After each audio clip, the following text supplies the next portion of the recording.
നമസ്കാരം. Raf talk ഫുട്ബോളിലേക്ക് ഏവർക്കും സ്വാഗതം.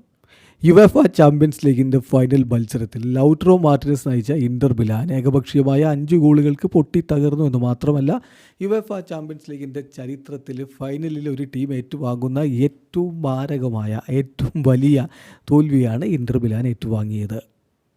കളിക്ക് ശേഷം ഇന്റർ മിലാൻ്റെ നായകൻ ലൗട്രോ മാർട്ടിനസ് തോൽവിയെക്കുറിച്ച് ചില കാര്യങ്ങൾ പറയുന്നുണ്ട്. ഞങ്ങൾ പ്രിപ്പയർഡ് ചെയ്ത കാര്യങ്ങളൊന്നും കളിക്കളത്തിൽ നടപ്പാക്കാൻ പറ്റിയില്ല, എങ്കിലും ഈ ടീമിനെക്കുറിച്ച് അഭിമാനമുണ്ട്. ഈ സീസൺ മികച്ചതാണ്, കിരീടമൊന്നും കിട്ടിയിട്ടില്ലെങ്കിലും എന്ന് അദ്ദേഹം പറയുന്നുണ്ട്. അദ്ദേഹത്തിൻ്റെ വാക്കുകൾ യുവേഫയുടെ ഒഫീഷ്യൽ വെബ്സൈറ്റ് തന്നെ റിപ്പോർട്ട് ചെയ്യുന്നുണ്ട്.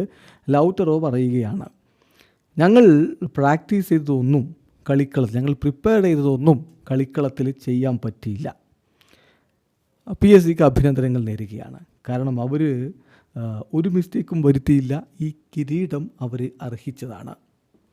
ഞാൻ തീർച്ചയായിട്ടും വളരെയധികം പ്രൗഡാണ് ഈ ടീമിൻ്റെ കാര്യത്തിൽ, ഈ കോച്ചിൻ്റെ കാര്യത്തിൽ, ക്ലബിൻ്റെ കാര്യത്തിൽ. കാരണം ഒരു ഗ്രേറ്റ് സീസൺ തന്നെയാണിത്. ഇപ്പോൾ കിരീടം ഒന്നും നേടിയിട്ടില്ല എന്നുള്ളത് ശരിയാണ്, പക്ഷെ അതുകൊണ്ട് സീസൺ മോശമാകുന്നില്ല. സീസൺ മൊത്തം എടുത്ത് നോക്കിയാൽ ഞങ്ങൾ മികച്ച രൂപത്തിൽ തന്നെയാണ് കാര്യങ്ങൾ ചെയ്തിട്ടുള്ളത്. ഞങ്ങളുടെ എല്ലാം സമർപ്പിച്ച് കളിച്ചിട്ടുണ്ട്. ഞങ്ങൾ ഡിസപ്പോയിൻറ്റഡ് ആണ്, ശരിയാണ്, ഈ കളി തോറ്റു, ഡിസപ്പോയിൻറ്റഡ് ആണ്, പക്ഷേ അഭിമാനവുമുണ്ട്. അതാണ് ഇപ്പോൾ ലൗട്രോ പറയുന്നത്. വീഡിയോ അവസാനിക്കുന്ന ഫുട്ബോൾ ലോകത്തെ കൂടുതൽ വിശേഷങ്ങളുമായി റാഫ് ടോക്സ് എത്താം.